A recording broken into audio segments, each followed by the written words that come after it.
시청자 여러분 안녕하십니까. 상쾌한 일요일 아침입니다. 9.11 테러가 미국인들의 정신세계를 바꿔놓았듯이 한국의 천안함 폭침 사건도 많은 한국인의 의식세계를 바꿔놓았다고 생각합니다. 저도 그렇습니다. 저는 하늘 아래 두 부류의 인간이 있다는 것을 알았습니다.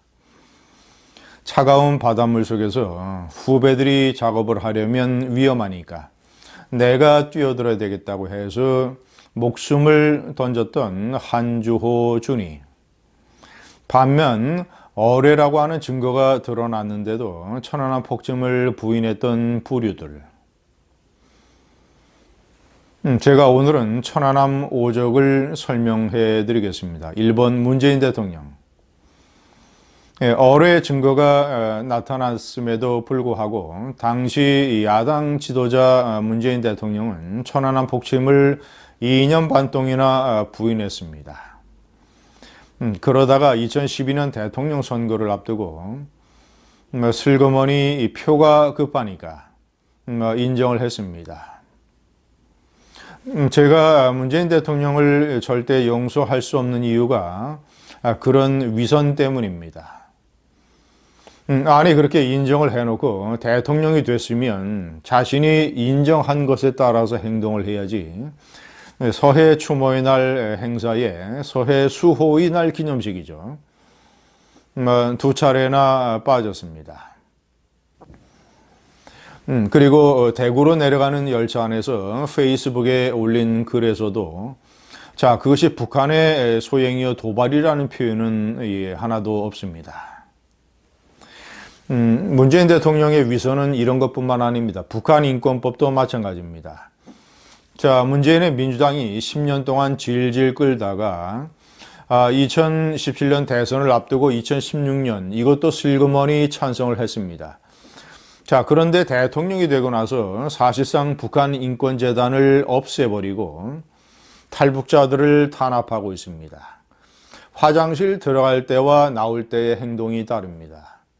대표적인 문재인의 위선입니다. 자, 공적 2번 유시민.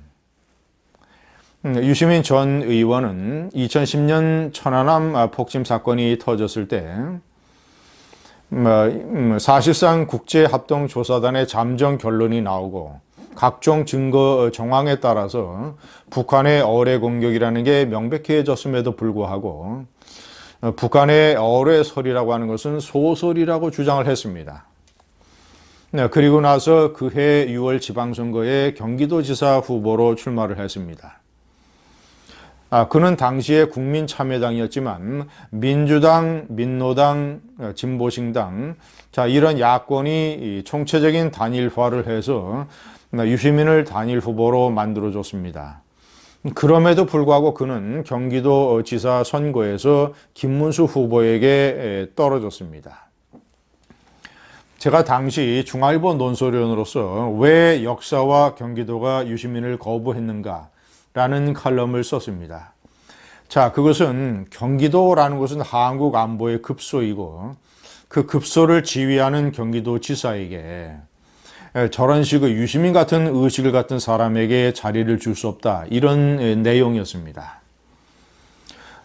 통합방위법에 따라서 경기도지사는 통합방위협의회의 의장이 됩니다. 통합방위협의회는 육해공 해병대, 예를 들어서 안양에 있는 수도군단장, 자 그리고 평택에 있는 이함대 사령관, 화성에 있는 해병대 사령관, 저 누굽니까? 김포에 있는 이사단장, 해병 이사단장, 오산에 있는 공군작전사령부, 자, 그리고 저 수원에 있는 제10 전투비행단, 자, 이런 저 육해공 해병대의 지휘관들 뿐만 아니라 검찰, 경찰의 지휘관들, 그리고 도의 의장, 도의 교육감, 자, 그리고 저 통신을 담당하는 KT, 한전, 이런 지휘관들이 모여서 통합방위협의회를 구성을 하게 되고 그 지휘관이 최고 지휘관이 경기도지사입니다. 자, 그런데 천안함 사태 같은 것이 터져서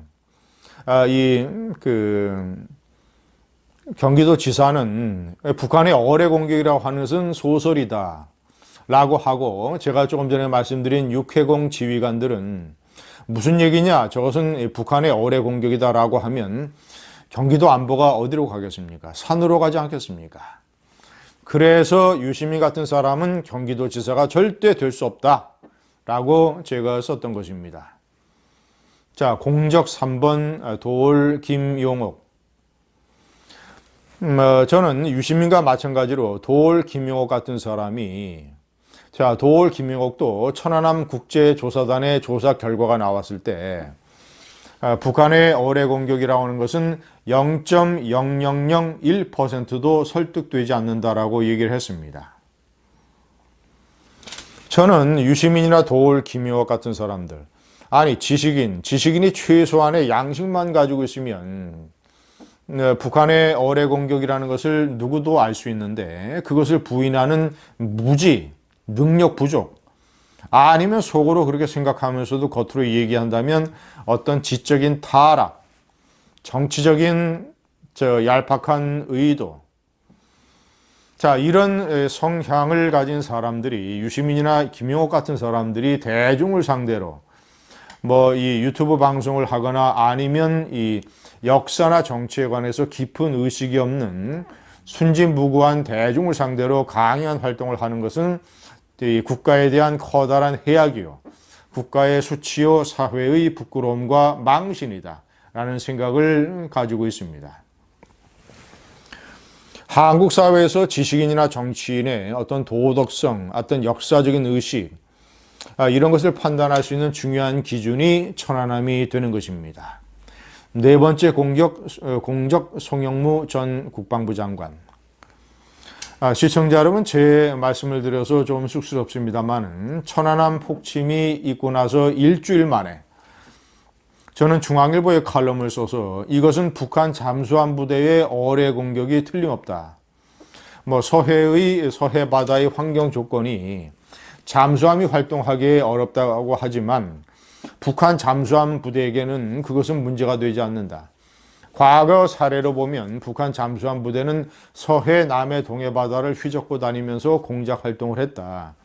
때문에 저인망 어선을 동원해서 어뢰의 파편을 찾아내서 북한 공격이라는 증거를 밝혀내야 된다라고 제가 주장하는 칼럼을 썼습니다. 반면에 비슷한 시기에 해군 참모총장을 지낸 송영무 전 제독은 조선일보 인터뷰에서 이렇게 얘기를 했습니다. 일각에선 자꾸 북한 하는데 사고 해역을 안다면 그런 말을 쉽게 할 수 없다. 사고 해역은 조류가 무척 빠르고 수심이 25 내지 30m 정도로 깊지 않다. 북한 잠수함이나 잠수정이 활동하기 매우 어려운 환경, 이렇게 주장을 했습니다. 해군 참모총장과 해군의 주요 작전부대의 지휘관을 지낸 사람이 아니 그것은 판단착오요 실수라고 칩시다.